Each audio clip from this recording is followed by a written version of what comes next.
Good morning students, मैं Mukesh Saini, PGT mathematics, government senior secondary school Khori, district Rewari, आपका इस प्रसारण में स्वागत करता हूं। प्यारे बच्चों, इससे पहले के दो लेक्चर्स में हमने वेक्टर अलजेब्रा की बेसिक प्रॉपर्टीज़ के बारे में पढ़ा था। हमने पहले वाले लेक्चर में एक रिलेशनशिप भी पढ़ी थी जो किसी पॉइंट के कोऑर्डिनेट को उस पॉइंट के पोजीशन वेक्टर से रिलेट करती है। हम एक बार वहीं से बढ़ते हैं आगे कि अगर कोई पॉइंट हमें दिया हुआ है प्लेन में जिसके कोऑर्डिनेट्स x और y हैं, तो उस पॉइंट के पोजीशन वेक्टर को, अगर पॉइंट को हमने p से डिनोट किया है तो उसका पोजीशन वेक्टर हम लिखते हैं, जिसे यूजुअली हम r से डिनोट कर देते हैं, xi प्लस yj। अगर ये पॉइंट प्लेन में ना होकर स्पेस में हो तो उस समय इसके तीन कंपोनेंट होंगे। अगर पॉइंट है xyz तो उस पॉइंट के पोजीशन वेक्टर को हम इस तरह से लिखेंगे। तो पोजीशन वेक्टर जो पॉइंट xyz का होगा r equal to xi plus yj plus z। तो इस तरीके से आप किसी भी पॉइंट को उसके पोजीशन वेक्टर के साथ जोड़ सकते हैं या पोजीशन वेक्टर को आप कोऑर्डिनेट की फॉर्म में लिख सकते हैं। हमने जब ये पढ़ा कि कोई पॉइंट जिसका position vector r xi plus yj plus z के है, तो हम इस वेक्टर r का मैग्नीट्यूड या लेंथ भी फाइंड कर सकते हैं। तो इस वेक्टर की अगर हम लेंथ की बात करें, लेंथ ऑफ वेक्टर r या मैग्नीट्यूड भी आप इसको कह सकते हैं, लेंथ और मैग्नीट्यूड ऑफ वेक्टर r, जिसे हम मॉडुलस ऑफ r लिखते हैं।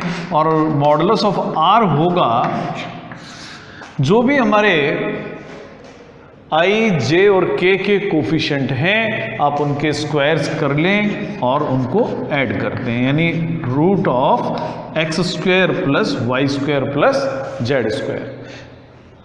आपने इससे पहले ये भी पढ़ा था कि जब भी मैं किसी वेक्टर को इस फॉर्म में लिखता हूँ xi plus yj plus z के, तो x, y और z उस वेक्टर के स्केलर कंपोनेंट कहलाएंगे और xi, yj और z के इस वेक्टर के वेक्टर कंपोनेंट्स हैं in the direction of x axis, y axis and z axis.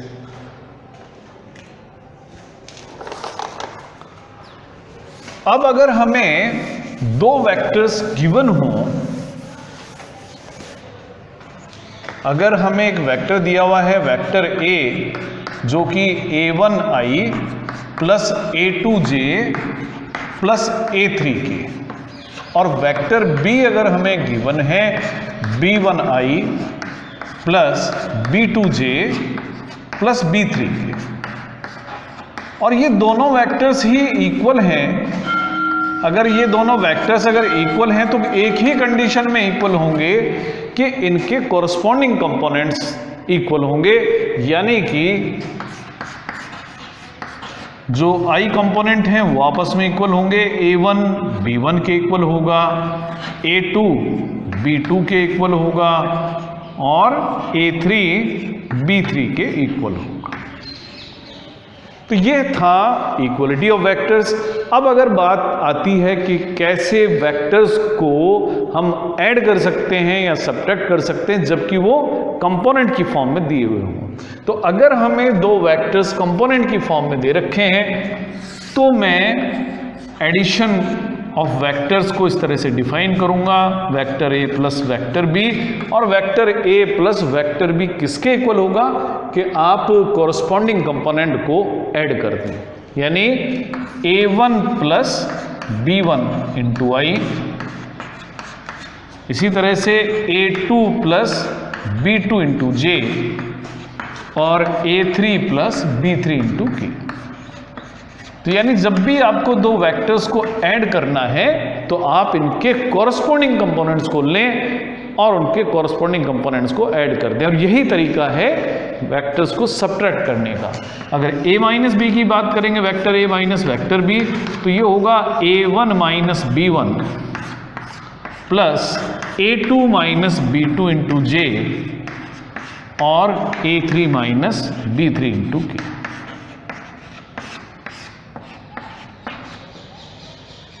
अब एक और हम बात जानना चाहेंगे कि अगर किसी वेक्टर को हम किसी स्केलर क्वांटिटी से मल्टीप्लाई कर दें तो उसका क्या मीनिंग। अगर मुझे एक वेक्टर गिवन है पी क्यू, ये वेक्टर है जिसे हम वेक्टर ए से डिनोट करें।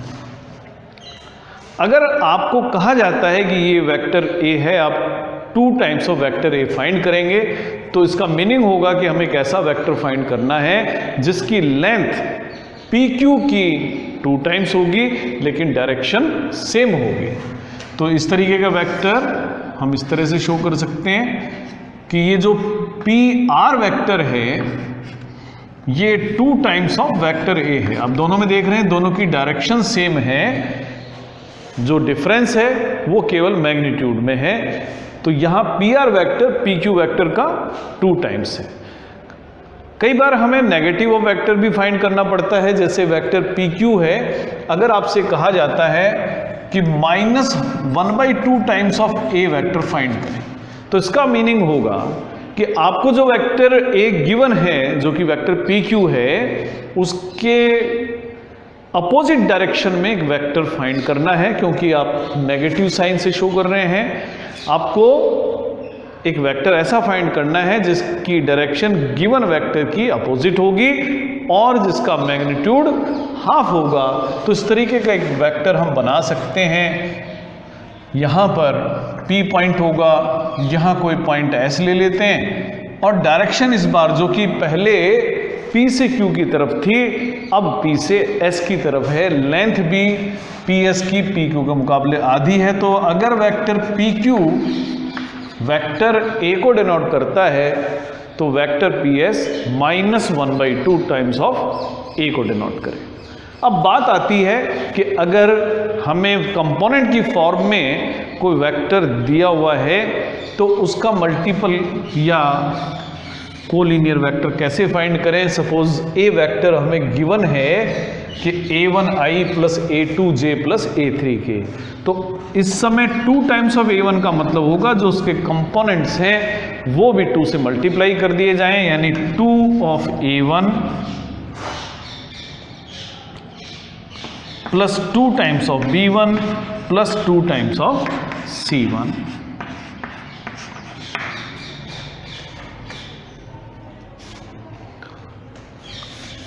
हमने कोलिनियरिटी ऑफ वेक्टर्स के बारे में भी इससे पहले वाले लेक्चर में बात की थी, तो हम एक बार फिर उसको दोहराना चाहेंगे कि दो वेक्टर्स को हम कोलिनियर वेक्टर कहते हैं अगर वो सेम लाइन के पैरेलल हों, चाहे उनके मैग्नीट्यूड किसी भी प्रकार के हों।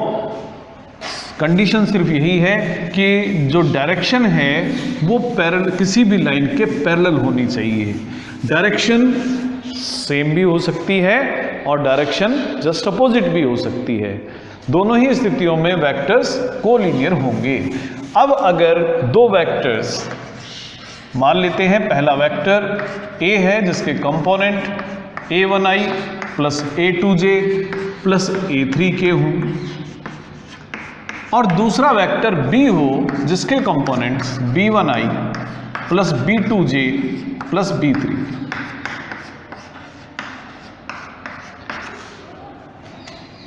ये अगर वेक्टर्स कोलिनियर हैं तो कोलिनियर होने की वजह से इनकी जो डायरेक्शन है वो सेम होगी, केवल डिफरेंस आएगा तो इनके मैग्नीट्यूड में आ सकता है।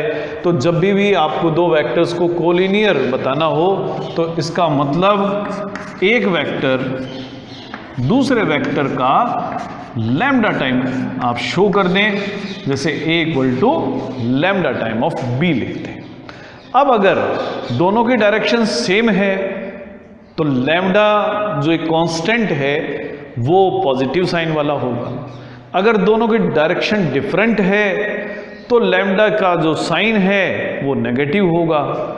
अब अगर मैं इनको कंपोनेंट की फॉर्म में लिखता हूँ, वेक्टर ए के कंपोनेंट्स में लिख देता हूँ a1i plus a2j plus a3k, ये lambda times of b1i plus b2j plus b3k।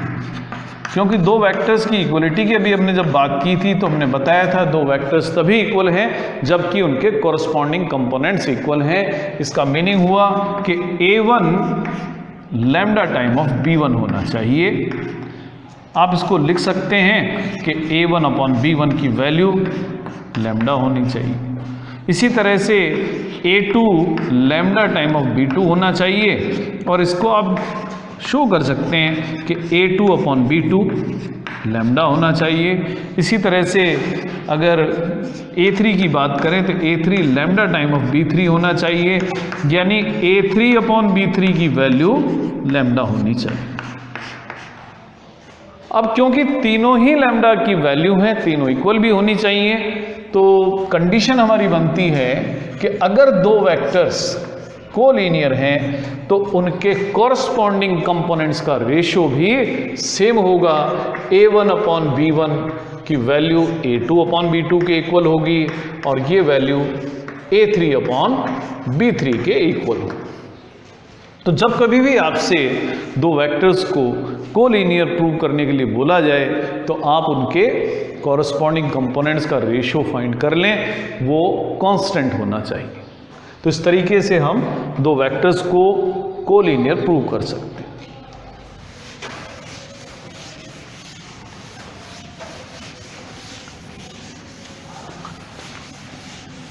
अब वेक्टर्स की हेल्प से ही हम दो पॉइंट्स के बीच की डिस्टेंस भी फाइंड कर सकते हैं। देखिए किस तरीके से हम कर सकते हैं। हम एक 3 डायमेंशनल सिस्टम ले लेते हैं। बोर्ड पर दिखाने के लिए आप एक्स एक्सिस को इस डायरेक्शन में ले लें, ये वाई एक्सिस है और ये जेड एक्सिस है। इस स्पेस में हम दो पॉइंट्स लेते हैं। एक पॉइंट है P जिसके कोऑर्डिनेट्स हम x1, y1, z1 ले लेते हैं और दूसरा पॉइंट है Q जिसके कोऑर्डिनेट्स हम x2, y2, z2 ले लेते हैं। आप ध्यान दें इस बात पे कि ये जो पॉइंट्स हम ले रहे हैं ये स्पेस में ले रहे हैं, इसीलिए इसके 3 कंपोनेंट्स हैं। हम O से दोनों को ज्वाइन भी कर देते हैं और P और Q को भी ज्वाइन कर देते हैं। आप ट्राइंगल लॉ ऑफ एडिशन की अगर हेल्प लें तो आप लिख सकते हैं कि OQ, इस ट्राइंगल की बात कर रहे हैं, इन ट्राइंगल OPQ में OQ plus QP vector OP के इक्वल होना चाहिए। तो यानी QP वेक्टर की अगर हम बात करेंगे तो QP वेक्टर है OP minus OQ।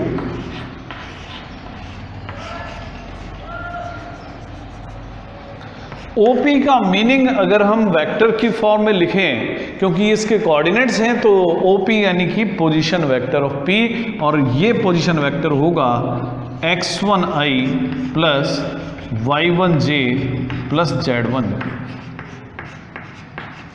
Minus OQ होगा x2i plus y2j plus z2k। ये QP वेक्टर, इसे आप इस तरह से भी लिख सकते हैं जब सॉल्व करेंगे, x1 minus x2i plus y1 minus y2j plus z1 minus z2।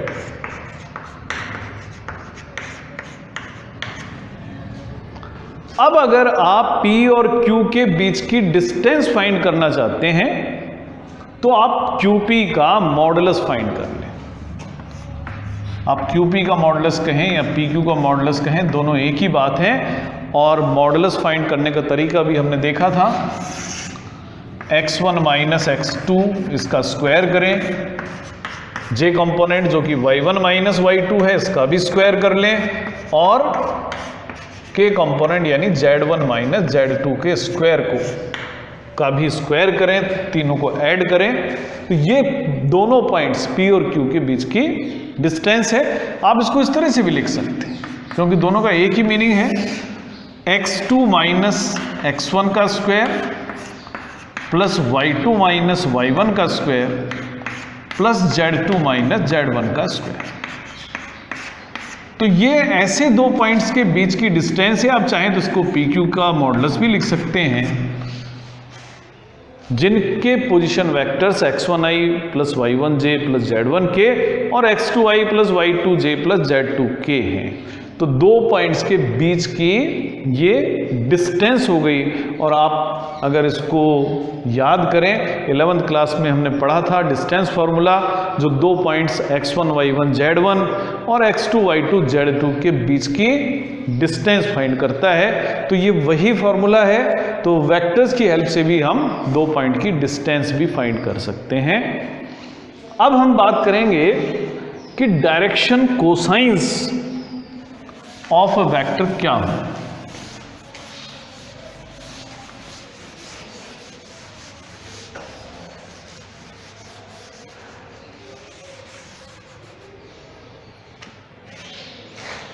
Direction cosines की हम बात करना चाहेंगे किसी वेक्टर की, कि डायरेक्शन कोसाइंस क्या होंगे।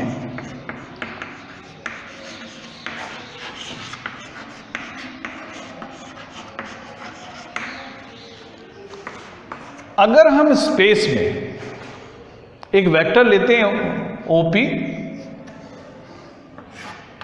ये x y z एक्सिस से बना हुआ हमारा एक सिस्टम है और हमने यहां पर एक वेक्टर लिया है OP।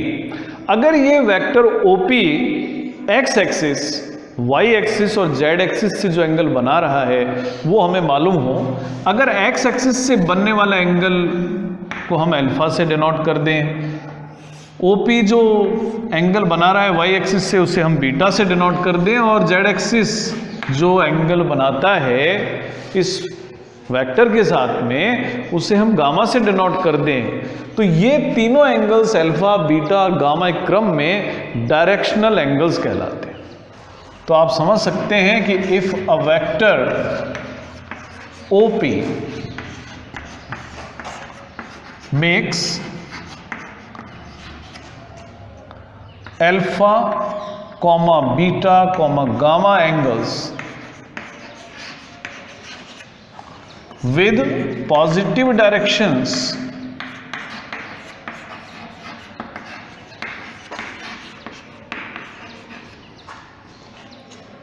of x-axis, y-axis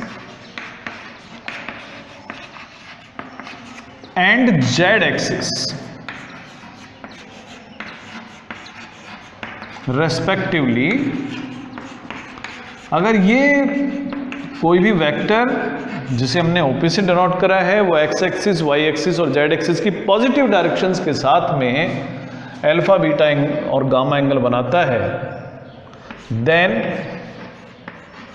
these angles are called directional angles. तो फिर इनको हम डायरेक्शनल एंगल्स कहते हैं।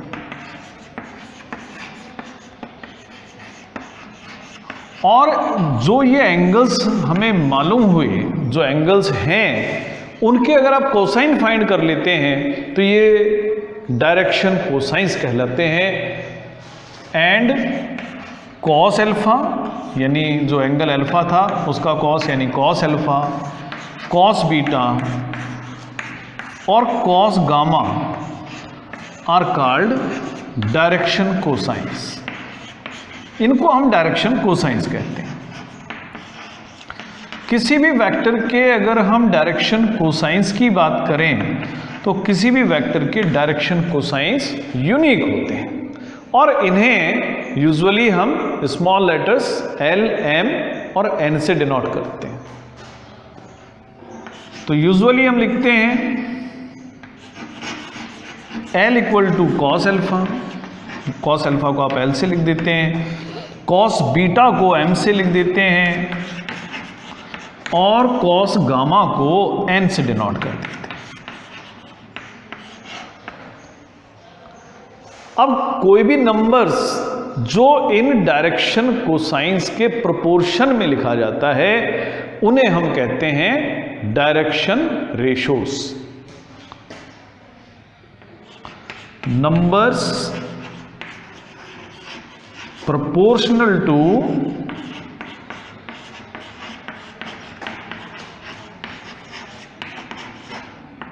direction cosines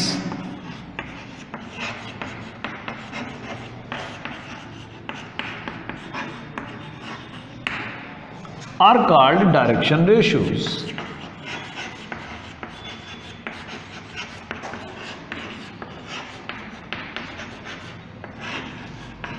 लेकिन क्योंकि प्रोपोर्शनल नंबर तो बहुत सारे हो सकते हैं किसी नंबर के, इसलिए direction ratios of A vector infinite होते हैं। Direction cosines of A vector unique होगा, लेकिन अगर हम डायरेक्शन रेशोज की बात करेंगे तो डायरेक्शन रेशोज, क्योंकि डायरेक्शन कोसाइंस के प्रोपोर्शनल नंबर्स हो सकते हैं। आपको एक डायरेक्शन कोसाइंस मिले किसी वेक्टर के, आपने उसको 2 से मल्टीप्लाई करा तो एक नया सेट बना, 3 से मल्टीप्लाई करा एक नया सेट बना, तो ये सारे जितने भी नए नए सेट बनेंगे मल्टीप्लिकेशन के बाद में, ये सारे डायरेक्शन रेशोज कहलाते हैं। डायरेक्शन रेशोज इनफाइनाइट होते हैं, डायरेक्शन कोसाइंस वेक्टर के लिए यूनिक होता है। इनके बारे में हम डिटेल्ड स्टडी करेंगे जब हम 3 डायमेंशनल ज्योमेट्री पढ़ेंगे, क्योंकि यहाँ भी कुछ क्वेश्चंस हमें इनसे संबंधित मिल जाते हैं, इसलिए हम इस समय इसको इंट्रोड्यूस कर रहे हैं। अब इसके बाद में बारी आती है सेक्शन फॉर्मूला।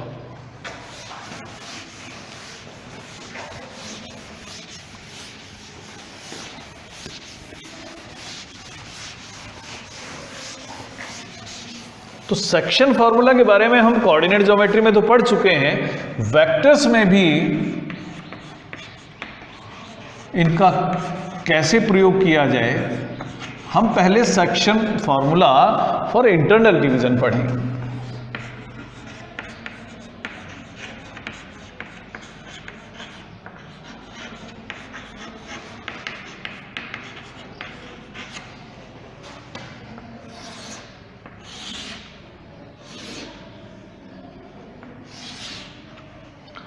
अगर हम पॉइंट O के रेफरेंस में बात करें, P और Q हमें 2 पॉइंट्स गिवन हैं, इनकी हेल्प से हम इनकी पोजीशन वेक्टर भी मालूम कर लेते हैं। O से हम इनको ज्वाइन कर दें। अगर P के पोजीशन वेक्टर को हम A से डिनोट करें और Q के पोजीशन वेक्टर को हम B से डिनोट करें, अब PQ को ज्वाइन करने वाले लाइन सेगमेंट पर अगर कोई पॉइंट है R जो किसी रेशो में डिवाइड करता है, मान लेते हैं R PQ के ऊपर कोई पॉइंट है जो M और N के रेशो में इनको डिवाइड करता है, आप R को ज्वाइन भी कर सकते हैं। तो अब इस पॉइंट R का पोजीशन वेक्टर कैसे फाइंड करें, ये हमें सेक्शन फॉर्मूले की हेल्प से मालूम चलता है।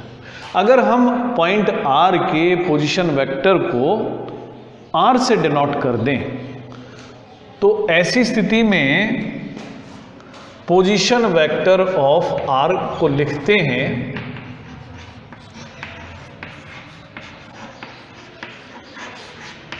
यहां पर यह बात ध्यान देने की है कि जो पॉइंट R है वो PQ को M रेशो N में डिवाइड करता है और इंटरनली डिवाइड करता है। इंटरनली डिवाइड का मीनिंग है कि ये जो पॉइंट है PQ के बीच में कहीं पर स्थित है।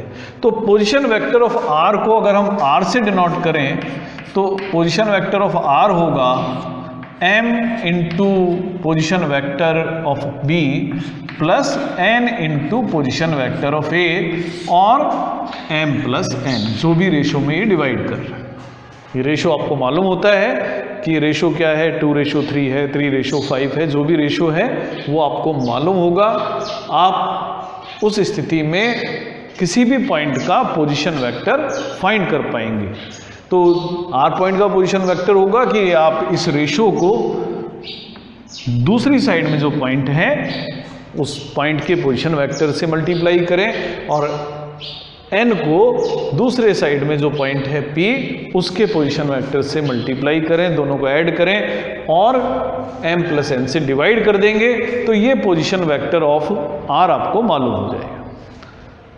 किसी विशेष परिस्थिति में ऐसा भी हो सकता है कि ये जो पॉइंट r है वो बीचों बीच हो जाए, p q के बीचों बीच हो जाए। तो ऐसी स्थिति में हम कहते हैं कि ये जो पॉइंट R है ये PQ का मिड पॉइंट है। तो जिस स्थिति में R मिड पॉइंट होगा, if R is mid point of PQ,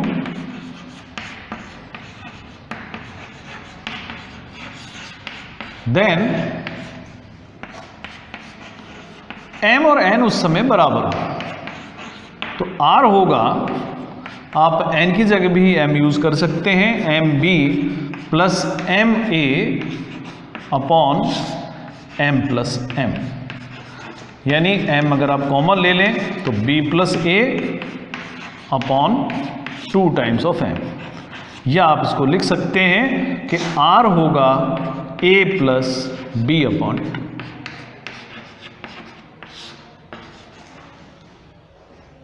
तो जब R पॉइंट मिड पॉइंट हो जाएगा उस समय हमें पोजीशन वेक्टर फाइंड करने का तरीका होगा कि आप दोनों पॉइंट्स के पोजीशन वेक्टर्स को ऐड कर दें और 2 से डिवाइड कर दें। तो ये स्थिति थी कि अगर पॉइंट P और Q को ज्वाइन करने वाले लाइन सेगमेंट के अंदर कहीं आता है।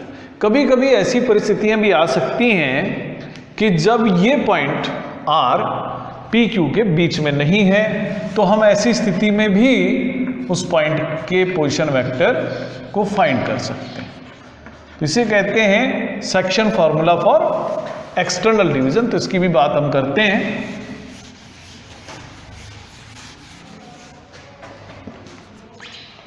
अगर हमें P और Q दो पॉइंट्स दिए हुए हैं, दोनों के पोजीशन वेक्टर पहले की तरह ही हमें मालूम हो।